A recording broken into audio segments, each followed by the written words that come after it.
Baik, melanjutkan kegiatan majelis taklim kita ambil keberkahan. Setelah kita majelis zikir, majelis munajat, sedikit banyaknya kita ambil majelis ilmu. Mudah-mudahan mendapat keberkahan dengan ilmu yang kita dapat, diantaranya di dalam Kitabul Adab yang digarang oleh Sayyid Muhammad Amin bin Idrus bin Syekh Abu Bakar bin Salim.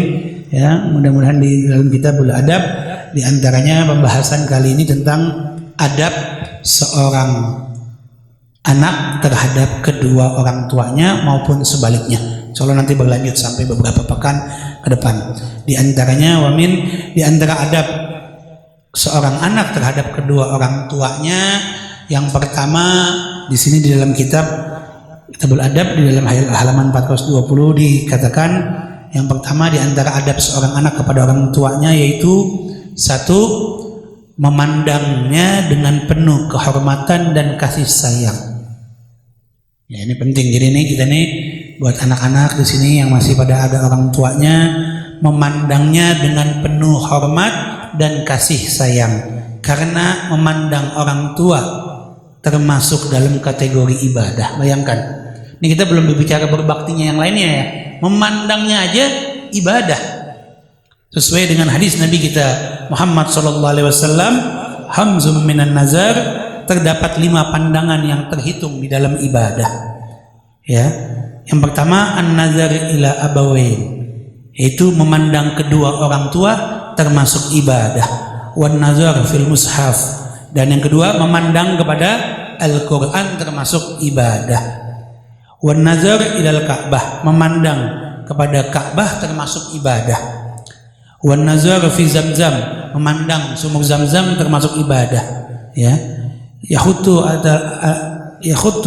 al-khotoya khattan, ya, memandang sumur Zamzam termasuk ibadah yang dapat menghapus dosa-dosa secara langsung. Ya, wan nazar ilal alim. Nah, yang kelima, memandang kepada orang alim termasuk juga ibadah. Jadi ada berapa di sini? Ada 5. Yang pertama apa? Wan nazar ila abawain, memandang kepada kedua orang tua. Yang kedua, memandang mushaf Al-Quran, kitab Al-Quran. Ya. Yang ketiga, memandang Ka'bah. Yang keempat, memandang sumur Zamzam. Yang kelima, memandang orang alim. Ini ada 5 nih. Jadi catatan ya, yang bawa buku, yang mau nyatet silakan, atau catat di handphone tuh. Memandangnya dengan penuh kehormatan itu termasuk ibadah. Bayangkan, kita belum berbicara berbakti aja ini, baru berbicara memandangnya. Ya. Nah, ini penting. Di dalam pembahasan yang kali ini kita bahas khusus terhadap orang tua. Yang 4-nya kita nggak terlalu singgung, tapi sudah jelas lah. Al-Quran ini juga, Al-Quran jangan disepelekan. Ini kadang-kadang ngeliat Al-Quran biasa aja kayak dianggap kitab yang lainnya. Termasuk nanti sebelum saya bahas orang tua nih, bab masalah Al-Quran dulu ini. Kadang-kadang kita di rumah nyusun Al-Quran suka salah nih. Al-Quran misalnya ditaruh di rak, ya, kita tiban sama kitab-kitab yang lain, termasuk sama buku hadroh. Jangan. Kalau bisa mau ada buku zikir, buku wirid, buku bacaan yang lain, buku alim ulama yang lain, jangan ditiban tuh Al-Qurannya. Tolong coba yes sendiri dulu yes, biar ibu-ibu bisa lihat kameranya di belakang. Ya ibu-ibu, bu, lihat nih, coba Iqbal sorot kameranya ya. Jadi jangan naruh umpama nih, misalnya mushaf Al-Quran. Jangan yang ini Al-Quran di atas di rumahnya ada buku yang lain, atau kadang-kadang kita naruh di lemari di rumah. Kadang-kadang suka ada apa? Undangan. Kita taruh undangan. Banyak yang begitu. Nah, jangan itu. Ya, ini termasuk adab. Memandangnya itu merupakan ibadah. Ya, jaga. Jangan sampai kita taruh di tempat yang lain. Dia harus ada di atasnya. Makanya dipisahin ke lemarinya. Kalau buat yang Al-Quran disampingkan, dipisahkan, gitu ya. Nah, yang pertama, memandang orang tua ini termasuk ibadah. Jangan sama orang tua mandangnya mandang kesel. Kalau habis diomelin mandangnya dengan penuh kebencian. Nauzubillah, summa nauzubillah. Ini penting. Ya, ini buat anak-anak di sini, coba perhatikan. Ya, jangan sampai kita memandang orang tua kita dengan penuh kebencian atau kesel. Omelan, nasihat orang tua itu merupakan ibadah buat kita, kasih sayang. Mereka pengen anak-anaknya anak-anak yang soleh yang berbakti. Coba jangan ada yang ngobrol di luar ya. Dengarkan. Ini penting ini. Birrul walidain, berbakti kepada orang tua merupakan kewajiban. Allah yang memerintahkan loh. La tusyrik billah Jangan engkau menyekutukan Allah, wabil walidaini ihsan. Ada banyak ayat Quran yang Allah habis mengatakan jangan engkau berbuat syirik menyekutukan aku, dan yang kedua langsung berbaktilah kepada kedua orang tua. Kedudukan orang tua ini penting. Nah, di sini kita mengenal salah satu adabnya memandangnya harus dengan kasih sayang. Ya, dan hormat. Jangan songong kalau anak Betawi bilang nih ketemu orang tua. Nauzubillah semua, nauzubillah. Mudah-mudahan anak-anak yang hadir di sini jangan jadi anak-anak yang songong atau kurang ajar terhadap orang tuanya. Insya Allah kita hormat dan taat pada orang tua kita ini lebih daripada Anda bertemu dengan 1000 wali yang lainnya. Beruntung yang masih ada orang tua. Kalau udah nggak ada orang tua berasa kalau udah nggak ada orang tua ini baru berasa, Anda baru nyesel. Mumpung belum nyesel dari sekarang. Berapa banyak saya pernah sampaikan di majelis, termasuk di majelis Harga, kalau nggak salah tahun kemarin saya pernah sampaikan berapa banyak orang-orang sukses yang kalau kita lihat nih di luar kok hidupnya bisa sukses karena berkat apa? Berkat orang tuanya nih, doanya. Makanya kalau mau berangkat sekolah, mau berangkat kerja, minta doa sama orang tua. Yang rumahnya pisah jauh bisa pakai apa sekarang? Bisa nelpon, bisa WhatsApp. Mau ada usahanya, anak-anak muda nih yang pada usahanya, yang pada kerja nih, lagi mau ada urusan, lagi mau umpama mau ada mudah-mudahan berhasil nih, goal nih, urusan bisnisnya nih bisa deal nih, berhasil nih tendernya atau jobnya, mudah-mudahan biar gobul nih, biar bisa masuk nih, dagangannya laku. Minta sama Mbak, Umi, manggilnya Bapak, Ibu, Abah atau Umi atau yang lainnya, doain nih mudah-mudahan biar lancar. Sedikit banyaknya minta doa. Jangan pernah enggak itu. Ini memandang. Kenapa? Nanti dulu jangan bilang nanti taruh dulu. Taruh dulu sana. Ya, jadi memandangnya harus dengan kasih sayang dan hormat. Ini penting. Nih di awal aja nih kita udah bahas nih bagaimana memandangnya harus dengan rahmat, kasih sayang ya Allah. Ini banyak kadang-kadang apalagi nauzubillah. Termasuk tadi yang kelima, memandang orang alim. Orang alim ini termasuk apa? Ibadah. Orang alim ini termasuk bukan hanya ngeliat alim ulama. Mungkin kalau kebanyakan depan alim ulama, depan kiai, depan habib, depan ustadz pada hormat. Tapi kadang-kadang yang alim yang dilupakan yang satu apa? Alim yang satu yang dilupakan apa? Guru. Berapa banyak anak-anak sekarang yang kurang ajar sama guru. Dan bahkan orang tuanya yang justru gak mendidik anaknya untuk dia taat kepada orang alim tadi, orang guru tadi. Anak diomelin sama guru di sekolah biasa.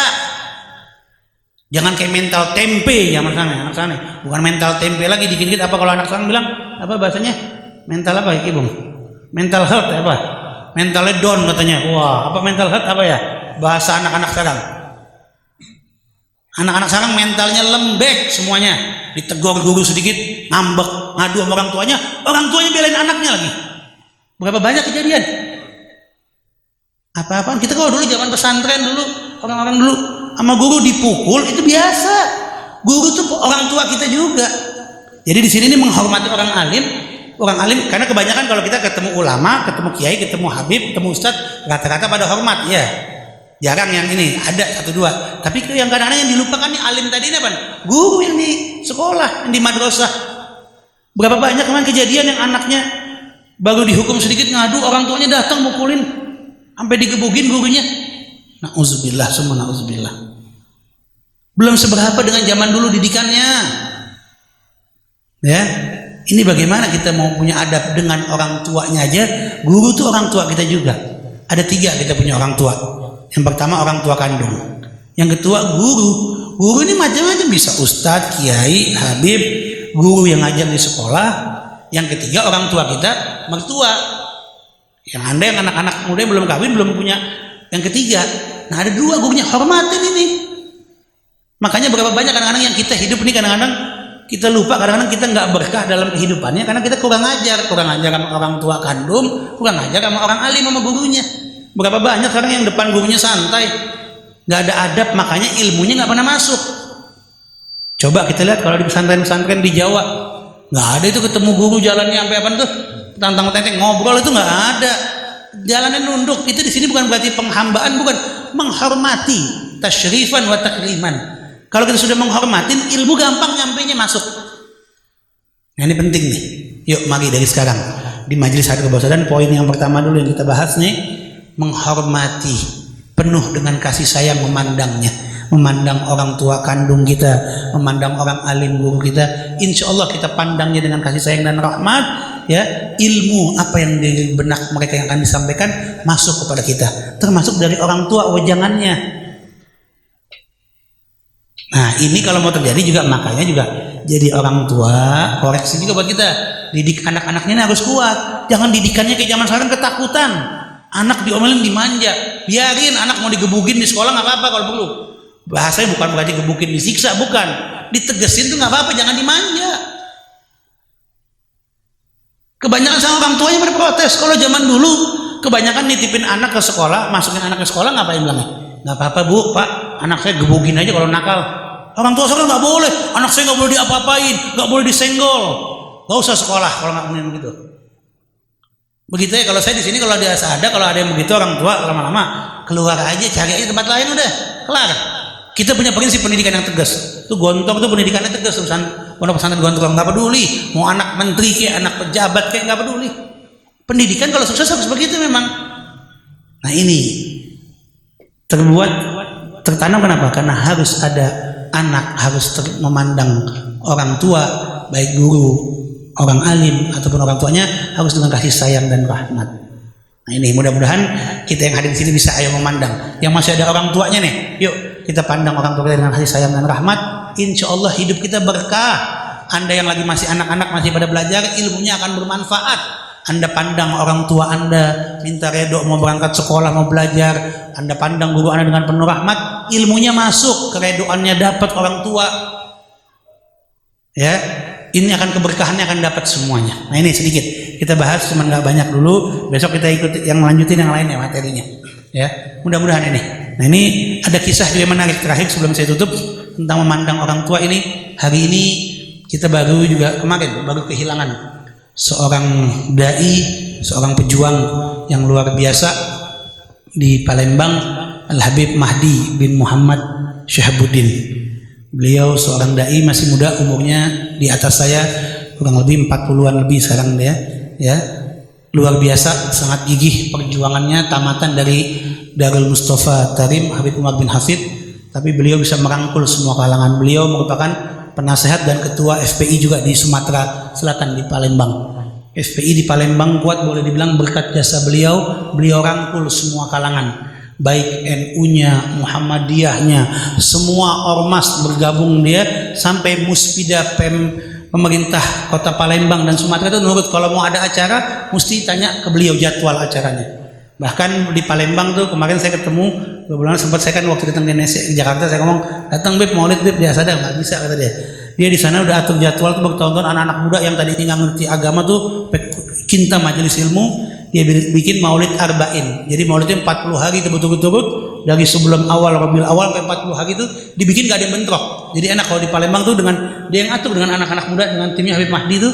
Jadi maulidnya nggak pernah bentrok, Ustaz. Malam ini di masjid mana, atau di rumah siapa, rumah Habib atau rumah Kiai siapa, nggak bentrok tuh maulidnya arba'in. Sampai malam ini pun majelisnya Hadrah Asyikul Mustafa yang dibikin tuh tetap masih berjalan. Walaupun anak-anak santrinya dari tadi mainnya tetap masih dalam keadaan berduka. Ya, luar biasa perjuangannya. Beliau baru menunaikan umrah kemarin bersama guru beliau Habib Umar bin Abdul Aziz, seorang ulama besar di Palembang juga, dan bersama Ustaz Abdul Somad. Anda bisa lihat Instagramnya Ustaz Abdul Somad, dari kemarin postingannya tentang beliau mulu sampai detik tadi. Karena baru berangkat umrah bareng dengan Ustaz Somad dan rombongan habaib dan kiai dari Palembang. Ya, dia pulang duluan, dia minta pulang duluan karena kemarin malam Senin hall di kakeknya beliau, di rumah beliau, dia pulang hadir maulid hall di rumah kakek beliau, pimpin maulid majelis arba'in, termasuk ada itu nasihatnya banyak di viral di medsos. Ya, setelah itu malamnya nggak kuat ya, karena memang badannya lebih besar dari saya dulu, lebih besar, ya nggak kuat, dia masuk ke rumah sakit, sudah nggak kuat napasnya, dan dia minta izin, terakhir sudah nggak kuat, terakhir di rumah sakit itu malam udah pakai selang segala macam, dia minta cabut semuanya. Dia minta cabut, dia mau ke kamar mandi di rumah sakit, dia mandi, dia bersihkan dengan lama, suster dan dokter dan keluarga udah bingung. Dia habis mandi, dia bersih pakai wangian-wangian, tiduran di tempat tidur. Dia bilang mau uminya sebelahnya, Umi, karena udah nggak kuat Umi. Kata Umi udah redo, kata dia. Dia ngomong gitu. Setelah itu Dia minta baca, ayo sama-sama yang hadir disuruh baca sama dia. Yang hadir keluarganya bilang, ayo kita baca asyhadu alla ilaha illallah wa asyhadu anna muhammad. Terus dia baca sholawat, habis itu dia meninggal. Hari ini saya punya kakak dari pagi tadi sama Habib Hanif. Dari kemarin pagi dari subuh udah berangkat Alwi dan Habib Hanif berangkat Palembang langsung. Tadi mari kita baca suratul Fatihah. Ini bukti dia sangat cinta dengan Habib Rizik, juga sangat kehilangan beliau karena termasuk yang mendukung perjuangan luar biasa. Dia merangkul semua kalangan, mau polisinya, tentaranya, aparatur pemerintah Palembang dan semua kiai Habib semua dirangkul. Ya, benar-benar menjaga adab di Palembang tuh tertib. Kami pernah berjumpa dan bersama-sama, mungkin ada pernah lihat video di sini yang Habib Rizik baru keluar dari penjara, ada bikin hadroh jalsah di rumah saya punya kakak tuh di Alwi di Condet. Itu dia datang khusus, Beb, dia bilang Habib Rizik, Beb nanti antum keluar dari penjara, kita dari Palembang datang pengen hibur Habib, sama-sama kita baca maulid, kita bersama-sama bersolawat. Saat itu Habib Rizik belum boleh bikin acara di rumahnya. Habib Rizik telepon saya punya keluarga, saya dan kakak mau izin di rumah saya punya kakak di Condet. Waktu itu memang banyak yang nanya, kok nggak ngundang-undang, memang tertutup. Rombongan Palembang Habib Mahdi datang 2 bus 60 orang kalau nggak salah dengan alat sound systemnya, dengan Habib Rizik dan rombongan alim ulama khusus 100 orang di rumah tertutup, memang privat, nggak boleh umum keluar. Diminta baca, mau hibur khusus untuk menghibur Habib Rizik baru pulang keluar dari penjara di Baris Krim kemarin. Dia yang bawa itu semua rombongan majelisnya, luar biasa kecintaan beliau terhadap imam besar. Ya, hari ini beliau sudah meninggal, mari kita baca suratul Fatihah. Ya, Habib Mahdi bin Muhammad Syahabuddin, yang mudah-mudahan Allah tambahkan di Raudhah min Riyadil Jannah. Hari ini tadi kalau lihat live-nya tuh Alwi lagi sana ngirimin puluhan ribu, ratusan ribu orang lagi ikut menguburkan. Nih saat ini lagi proses pemakamannya di Palembang. Ya, mari kita baca suratul Fatihah. Semoga almarhum ditempatkan di Raudhah min Riyadil Jannah dan kita dapat meniru akhlak dan perjuangan beliau di dalam cinta kepada majelis ilmu yang mudah-mudahan dapat kita amalkan. Amin ya rabbal alamin. Fatihah. Lillahi Mahdi bin Muhammad Syahabuddin, Allahu firlahu wa rahmuhu wa afihi wa fanhum.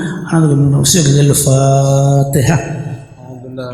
Bismillahirrahmanirrahim. Alhamdulillahirrahmanirrahim. Maliki yaumiddin. Iyyaka na'budu wa iyyaka nasta'in. Shiratal mustaqim. Shiratal ladzina an'amta 'alaihim ghairil maghdubi 'alaihim waladdallin. Amin.